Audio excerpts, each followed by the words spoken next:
On Arirang News, President Yoon Suk-yeol carries out a major shakeup of the top office, creating a new post, a Chief of Staff for Policy, and replacing all his senior secretaries in hopes of boosting his policy drive. South Korea's central bank keeps its key interest rate steady for the seventh consecutive meeting at 3.5%, maintaining it high to tame inflation while cutting the country's economic growth outlook for next year. Israel and Hamas agreed to extend their temporary ceasefire by an additional day, just minutes before the truce was set to expire, extending it to a seventh day, allowing the release of more hostages and Palestinian prisoners.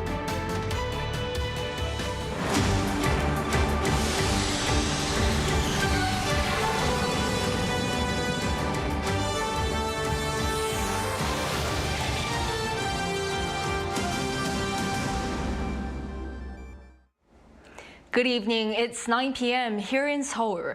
Thank you for joining us on Arirang News. We start with a major reshuffle today at the top office. President Yoon Suk-yeol has created a new post and replaced all 5 of his senior secretaries for a stronger push of key policy agenda.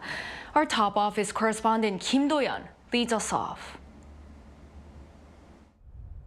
President Yoon Suk-yeol on Friday launched a new group for policy planning that will report directly to him as part of efforts to strengthen his policy drive. According to the announcement on Thursday morning, current Senior Secretary for Policy Planning Lee Jong-seok will be promoted to director of the group and will oversee work directly under the president. The establishment of the Director of Policy position is to strengthen the coordination and consultation functions with the cabinet and the party, to accelerate the implementation of policies, and to more closely monitor economic policies in order to look after the livelihoods of the people. Previously, only the Chief of Staff and the National Security Office worked directly under the president, with the Chief of Staff overseeing policy planning. The Director of Policy will be in charge of Senior Secretaries for Economic and Social Affairs, formerly under the Chief of Staff, as well as the soon-to-be-created Senior Secretary for Science and Technology. He will also be looked at as a level of minister. Current economic indicators show recovery, but people are still facing difficulties. I'll prioritize taming inflation and use all available policies to do so. This new office, while new for this administration, has been around under previous presidents. In fact, it was a role that President Yoon scrapped as he took office to minimize the size of the top office, but the revival shows President Yoon is motivated to put more effort into pushing policies harder. On top of this, President Yoon has new senior secretaries for all 5 remaining senior secretary positions who will start their roles next Monday. For public relations, former presidential spokesperson Lee Jong-seok has been promoted. For political affairs is also a promotion as Han Ho-seok, former secretary for state affairs monitoring, will take on the role. For civil and social agenda, Hwang Sang-moo, the former main anchor for Korea Broadcast Systems News, has been named. For economic affairs, Park Chun-seok and Chang Sang-yoon for social policy. As the new appointees briefly addressed the media, they all acknowledged that the situation is hard, whether it's social division or economic hardships. And as next year will bring President Yoon's 3rd year in office, while the country next April will vote for its National Assembly members, the new appointments will have a lot to get done right away. Kim Do-yeon, Arirang News. The National Assembly today approved the appointment of Justice Lee Jong-seok as Chief of the Constitutional Court, ending the 3-week-long vacancy. And led by the main opposition party, it also introduced a motion to remove the Chief of the Broadcasting Watchdog, Lee Dong-kwan. Our political correspondent Lee Si-woo explains what's behind this move and what it could mean. During a plenary session on Thursday, the National Assembly gave its consent to the appointment of Lee Jong-seok, a current justice on the Constitutional Court of Korea, as the top court's new chief. The consent for appointment passed with 204 votes for, 61 against, and 26 abstentions among the 291 lawmakers present. Lee has served on the 9-member Constitutional Court since 2018. In addition, Democratic Party-led motions to impeach Korea Communications Commission chairperson Lee Dong-kwan and 2 prosecutors seeking their removal from their posts were submitted to the Assembly. Some 168 lawmakers supported the motion to impeach Lee, citing violations of the law as a reason, emphasizing that he made 29 rulings with just another committee member. He violated the purpose of the Commission and broadcasting laws enacted to ensure the independence and neutrality of the Korea Communications Commission. Meanwhile, the ruling People Power Party objected to the impeachment motion. None of the reasons for the impeachment of the chairperson of the Korea Communications Commission can be seen as a violation of the law or serious enough to justify the dismissal. The motions to impeach must go through secret ballots between 24 and 72 hours after their submission. The main opposition, DP, is aiming to conduct voting on Friday. However, the ruling PPP is planning an overnight protest. The motion requires majority approval from current members of the Assembly, where the DP has a supermajority of 168 seats against the PPP's 111 out of the 298 total. If the motion passes, Lee will be suspended from his duties immediately until a ruling is made by the Constitutional Court, essentially paralyzing the operations of the KCC, which currently has only 2 decision-making members, Lee and his deputy, out of 5 possible. Some of the imminent pending issues at the KCC are the reauthorization of broadcasting stations' licenses that are due to expire and finalizing penalties against Google for forced in-app purchases. Lee Si-hu, Arirang News. And President Yoon Suk-yeol has also approved the designation of Lee Jong-seok as the Constitutional Court chief, filling the 21-day vacancy following the retirement of his predecessor, Yoon Nam-seok. The Finance Ministry today convened its 3rd State Policy Review meeting to gather public opinion on government policies affecting people's livelihoods. Presided over by Finance Minister Chu Kyung-ho, 50 regular citizens took part, including victims of housing lease fraud and franchise business owners. They highlighted concerns about challenges and inconveniences they face in everyday life, such as transportation, housing lease fraud, childcare, and heating expenses. Justice Minister Han Dong-hoon, Interior Minister Lee Sang-min, and other ministers and related officials also participated to respond to audience questions and outline directions for future policies. The Bank of Korea has decided to keep its key interest rate steady for the 7th consecutive time at 3.5%, having reflected the latest on inflation. And it cut the growth outlook for next year to a little over 2%. Our economics correspondent Shin Ha-young reports. South Korea's central bank has again kept its key interest rate unchanged at 3.5% as widely expected. The decision was announced on Thursday following a monetary policy committee meeting. Despite the higher-than-expected inflation growth, a slowdown is anticipated. Considering the impact of the prolonged monetary tightening of the U.S. Fed and rising external uncertainty, including geopolitical risks, we have decided to keep a tightened monetary policy. The Board of Governors voted unanimously to maintain the current tightening stance. For a 7th straight meeting, the Bank of Korea has decided to freeze the rate. The base rate has been held at 3.5% since February, following 10 consecutive rate hikes to tame inflation beginning in August 2021. Analysts say the central bank sees no need to raise the key interest rate solely to address soaring household debt, as it could further weaken consumer spending and investment.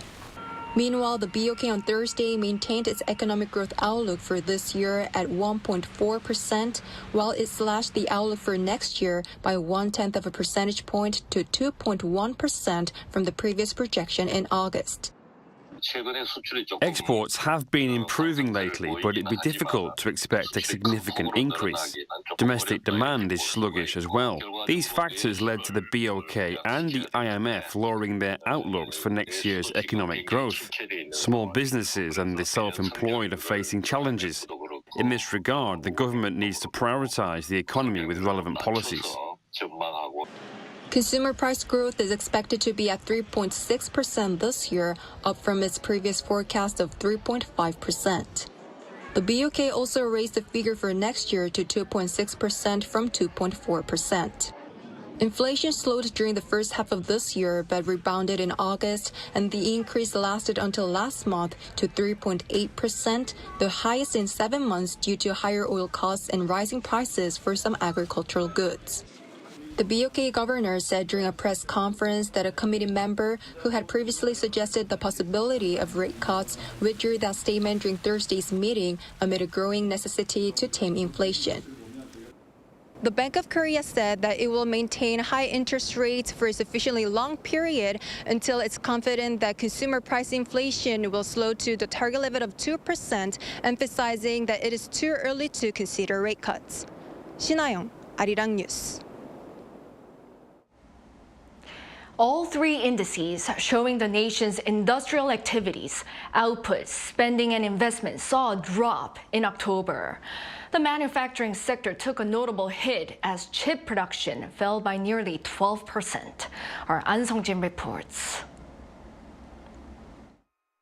South Korea's overall industrial production for October saw the highest on-month fall since April 2020.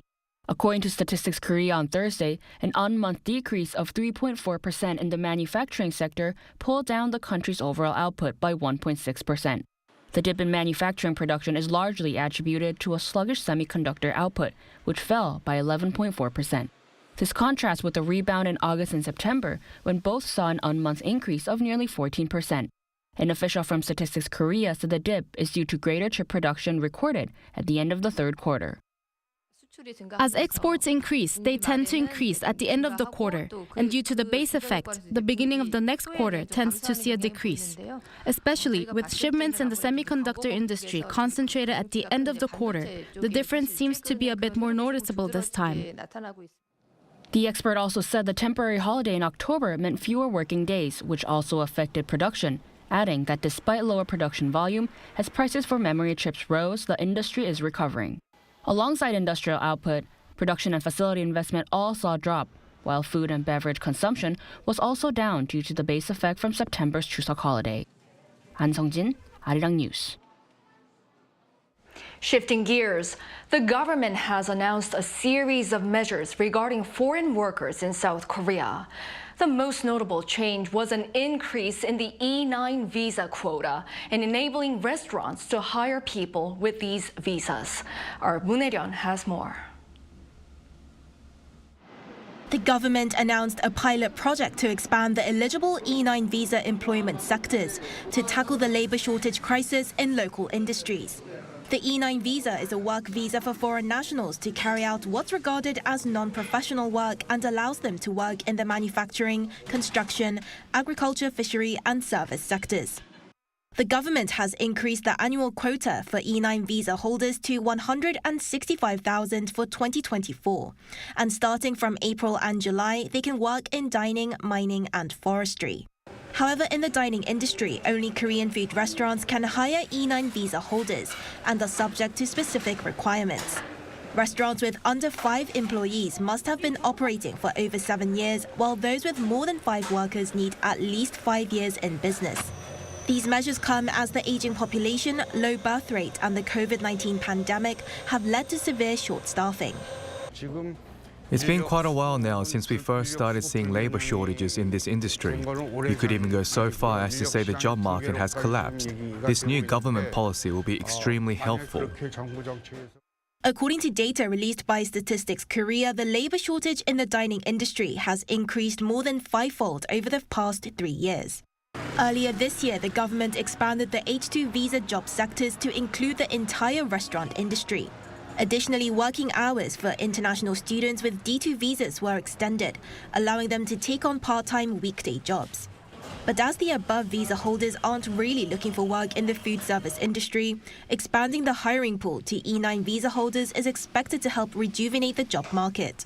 Some are concerned about what this could mean for domestic workers, but restrictions are in place to protect them. Restaurants with fewer than 5 employees are limited to hiring 1 E9 visa holder, and those with more than 5 up to 2. Others feel that this isn't enough and that more industries need to be included, such as the accommodation sector. Business is back to normal for hotels, but it's been difficult to hire staff that we cut down on during the pandemic. The government will review the situation next month to address the increasing demand for foreign labor in the accommodation industry. A dedicated task force has also been established, indicating that more changes are on the horizon. Moon Hae-ryun, Arirang News.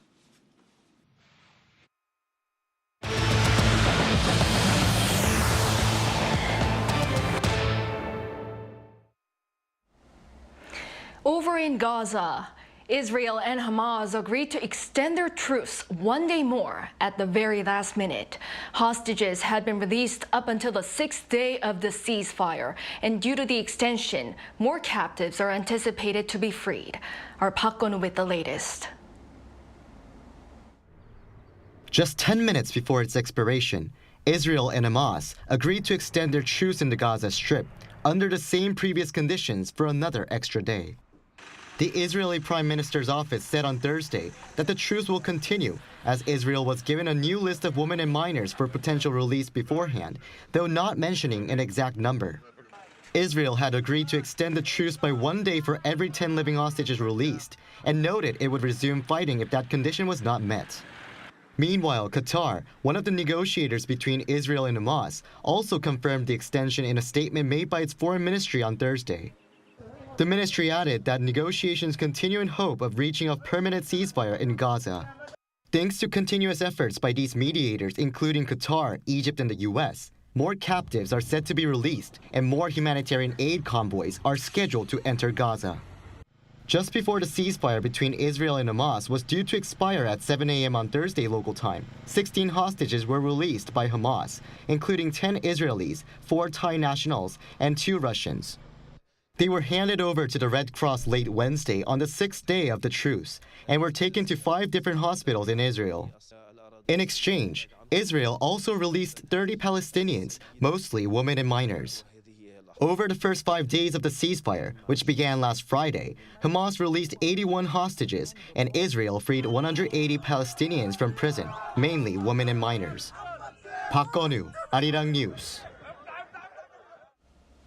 South Korea's Ministry of National Defense says it would be desirable for Seoul to also nullify the 2018 Inter-Korea military agreement. A ministry spokesperson told reporters on Thursday that since Pyongyang announced a virtual termination of the agreement last week and is blatantly restoring military options, the South Korean military will take countermeasures to protect its people. Last week, after the government announced a partial suspension of the 2018 Inter-Korean military agreement on a clause regarding aerial reconnaissance, Pyongyang announced a virtual termination of the agreement. The U.S. has sanctioned a cryptocurrency mixer accused of laundering money for North Korea. This is Washington's latest efforts to cut Pyongyang's cyber activities used for funding its weapons programs. Lee Seung-jae reports. The U.S. Department of Treasury on Wednesday sanctioned Sinbad.io, a virtual currency mixer used by North Korean hacking group Lazarus Group, adding them to its Office of Foreign Assets Control sanctions list.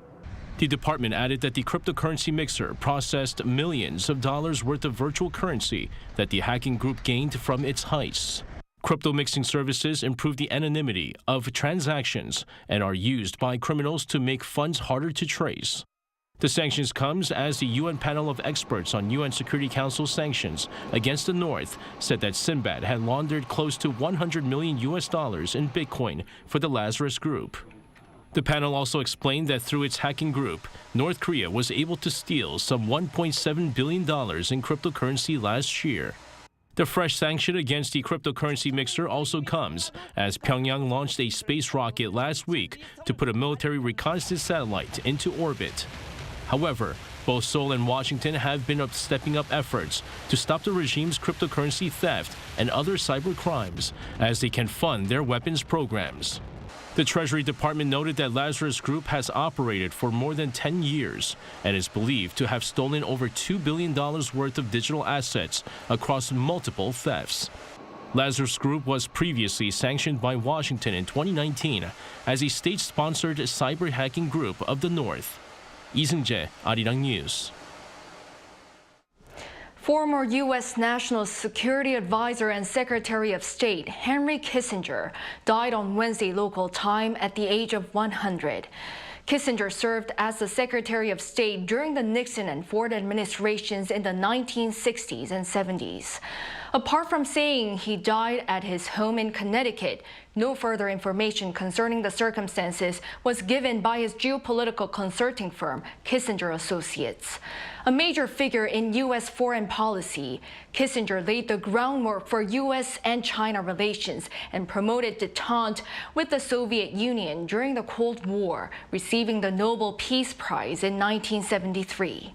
In 1975, he proposed the four-party talks on the Korean Peninsula involving South and North Korea, the U.S. and China.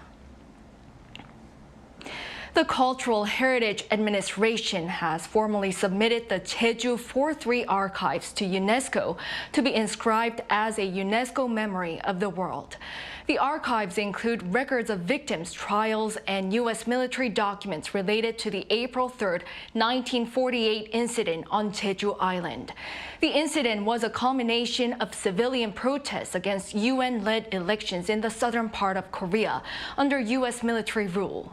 The committee announced on Thursday that it'll also submit documents showing where both the public and the government collaborated to rebuild the devastated southern part of the peninsula following the Korean War fought from 1950 to 1953. If successful, each is expected to be inscribed as a UNESCO Memory of the World in 2025. To K-pop news, the debut single titled 7 by BTS member Jungkook is one of the most streamed songs this year globally. According to Spotify's year-end Wrapped report released on Wednesday, Jungkook ranked 4th in its chart of the top 10 songs globally.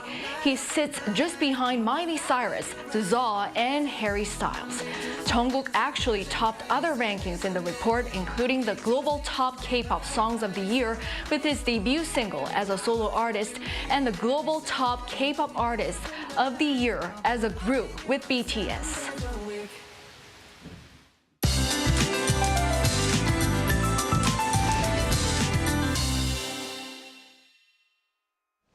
As a cold wave warning in Gyeonggi-do, Gangwon-do, and Gyeongsang-do provinces continues, the Arctic cold has brought the coldest day of the season so far.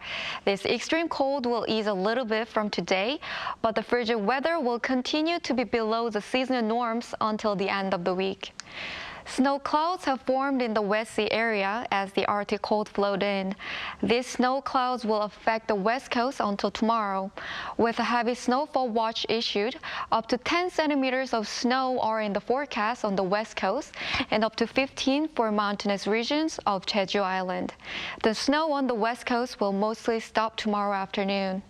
Due to freezing snow at sub-zero temperatures, extra caution is necessary on very slippery roads. Morning temperatures will stay in minus figures nationwide. Chuncheon will be ice cold at minus 10 degrees Celsius. Daily highs in Seoul and Chuncheon will get up to 3, Busan 9 degrees. The weather will be mostly sunny on the weekend, taking the cold away. That's all for Korea. Here are the weather conditions around the world.